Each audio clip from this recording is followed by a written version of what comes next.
வணக்கம் நண்பர்களே. காலை எழுந்தவுடன் கணக்கு 71வது நாளுக்கான விடைகளை இந்த வீடியோவில் பார்க்க போகிறோம். இதில் பாருங்கள், கேள்வி எண் 351. 5% தள்ளுபடி வழங்கிய பின் ஒரு டிவியின் விற்பனை விலை ரூபாய் 9595 எனில் அதன் குறித்த விலை என்னன்னு கேட்டிருக்காங்க. அதாவது அவங்க ஃபஸ்ட்டு என்ன சொல்லியிருக்காங்க அப்படின்னா, ஒரு டிவிக்கு 5% தள்ளுபடி தராங்க. சாதாரணமாக சதவீதம் அப்படின்னா 100%. இப்போ 5% தள்ளுபடி தரோன்னா 100ல் 5 போயிடுச்சுன்னா 95%. 95%ங்கிறது 9595 ரூபா. கரெக்டாக?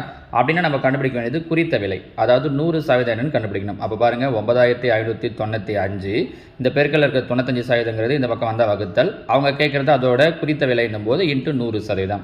9595 9595 9 95 வாய்ப்பாட்டில் வராது, அதனால் 0 மறுபடியும் ஒரு 95. நீங்கள் 9 வாய்ப்பாடு அப்படின்லாம் அடிக்க வேண்டாம் பாருங்கள், நேரடியாகவே 95 வாய்ப்பாட்டில் அடிச்சிடலாம். அப்போ 101 இன்ட்டு 100, ஸோ என்ன கிடைச்சிரும்? 10100, ஆப்ஷன் சி. அடுத்ததா 352. 1 + 2 + 3 + and so on n = k எனில் 1 cube 2 cube 3 cube and so on n கியூபின் மதிப்பு என்ன? இது நிறைய முறை டிஎன்பிஎஸ்சிலையும் சரி டெட்லையும் சரி திரும்ப கேட்டிருக்காங்க.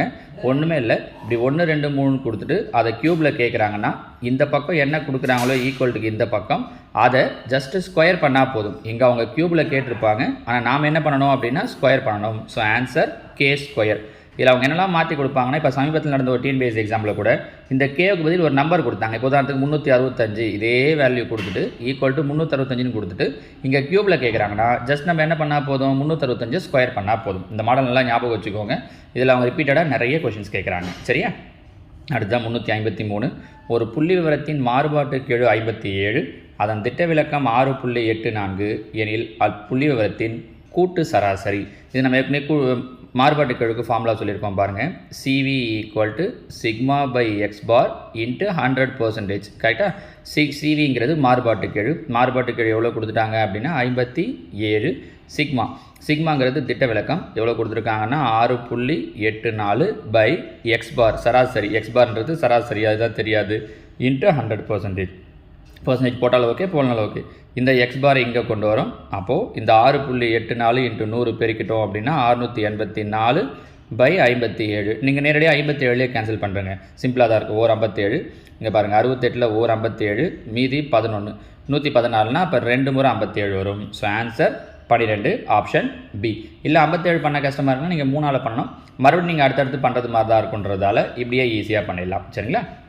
அடுத்தா கேள்வி எண் 354. 1/3 5/6 2/9 4/27 மீ போ வா. நம்ம ஏற்கனவே மீ போமா டாபிக் சொல்லும்போது எல்சிஎம் ஹெச்சிஎஃப்ல இதை பற்றி சொல்லியிருக்கோம். இப்படி ஃப்ராக்ஷனில் கொடுக்குறாங்க அப்படின்னா அவங்க பாருங்கள் மீ போவா ஹெச்சிஎஃப் கேட்டிருக்காங்க. மேலே இருக்கிற நம்பருக்கெல்லாம் ஹெச்சிஎஃப் கண்டுபிடிக்கணும். 1 5 2 4 ஹெச்சிஎஃப் கண்டுபிடிச்சிங்கன்னா 1. கீழே இருக்கிற நம்பருக்கெல்லாம் என்ன கண்டுபிடிக்கணும்னா எல்சிஎம் 3 6 9 27. இதுக்கெல்லாம் எல்சிஎம் எடுக்கணும்னா 3ஆம் வாய்ப்பாட்டில் போடலாம் இல்லையா? 1 3 2 6 3 9 9 3 27. மீண்டும் 3ஆம் வாய்ப்பாடு 1 2 1 3 3 9. அப்போ 3 2 6 3 9 9 54. ஸோ இதுக்கான எல்சிஎம் எடுத்தோம் அப்படின்னா 54 54. ஆன்சர் 1/54. ஆனால் நான் இவ்வளோ தூரம் போட்டு தான் சொல்லணுமா சார் அப்படின்னா அவசியம் கிடையாது. உங்களுக்கு அந்த எல்சிஎம் தெரிஞ்சுக்கணுன்றதுக்காக நான் சொன்னேன். மேலே நமக்கு என்ன தெரிஞ்சிருச்சு? 1 தெரிஞ்சிருச்சு. இங்கே பாருங்கள், இந்த எந்த ஆப்ஷன்லேயும் மேலே 1 இல்லை. அப்போ கண்டிப்பாக இதுதான் வரும்னா டி தான் வரும். டக்குன்னு நீங்கள் பார்த்த உடனே முடிவு பண்ணிடலாம். சரியா? அடுத்ததான் 355. ரூபாய் 1300 PQRS என்பவர்களுக்கு பகிர்ந்தளிக்கப்படுகிறது. Pயின் பங்கு Qவின் பங்கு = Qவின் பங்கு Rயின் பங்கு = Rயின் பங்கு Sயின் பங்கு = 2/3 எனில் Pயின் பங்கு. இதை நம்ம ரேஷியோவில் சொல்லியிருக்கோம் பாருங்கள். 4 வேல்யூ கொடுத்தாங்கன்னா PQRS இப்படி 4 பேர் கொடுத்துருக்காங்க. P/Q அவங்களுக்கும் ஆன்சர் 2/3 தான். அப்போ PQக்கு நேராக 2:3. QR அவங்களுக்கும் வேல்யூ 2/3 தான். அப்போ அடுத்த லைனில் QRக்கு நேராக 2:3. அடுத்தது RS அவங்களுக்கும் வேல்யூ 2/3 தான். அப்போ RSக்கு நேராக 2:3. இப்போ பாருங்கள், இந்த ஒரு லைன்லையும் கேப் இருக்குல்ல, அந்த கேப்லாம் ஃபில்அப் பண்ணணும். எப்படி ஃபில்அப் பண்ணுவோம்? பக்கத்தில் இருக்கிற நம்பரை தூக்கி அப்படியே அங்கே எழுதினா போதும். இந்த 3 இந்த 2 இடத்துலையும் பக்கத்தில் இருக்கிற 2 இடத்துலையும் வந்துடும். இந்த 2 இந்த பக்கத்தில் வந்துடும். இந்த 3 இந்த பக்கத்தில். அதே மாதிரி இந்த 2 பக்கத்தில் இருக்கிற 2 இடத்துலையும் வந்துடும். இப்போ இந்த 3 லைனையும் பெருக்கணும்னா 2 4 4 2 8 3 2 6 6 2 12 3 9 9 2 18 3 9 9 3 27. அப்போ ஒவ்வொருத்தருக்கும் இத்தனை பங்கு கிடைக்குது. 8 12 18 27. மொத்தம் கூட்டுங்க. 8 12 20 20 ஒரு 18 38 48 58 ஒரு 7 65. ஸோ மொத்த பங்கு 65. அவங்க கொடுக்குற ரூபா பார்த்தீங்கன்னா 1300 ரூபா. கரெக்டாக? அப்போ 1300/65 இன்ட்டு அவங்க யாரோட பங்கு கேட்குறாங்கன்னா பிக்கு. பியோட பங்கு எவ்வளோ? 8. அதனால் இன்ட்டு 8. பாருங்கள், ஓர் 65 65, 2 65 130, இந்த 0 வந்துடும். அப்போ 20 × 80, 20 80 பெருக்கணும்னா 160. ஸோ பியோட பங்கு 160. யாரை கேட்குறாங்களோ அவங்கள மட்டும் இன்ட்டில் போட்டுக்கிட்டா போதும். சரிங்களாம்மா? ஸோ இதுதான் நேற்று சொன்ன கேள்விகளுக்கான விடைகள். இந்த 5ல் உங்களுக்கு எத்தனை கரெக்டாச்சு அப்படிங்கிறத கீழே கமெண்டில் சொல்லுங்கள். அடுத்ததாக பாருங்கள், இன்றைக்கான வினாக்கள். நாள் 72, கேள்வி எண் 356. 1/2 + 1/2 + 1/2 - 1 மதிப்பு. கேள்வி 357.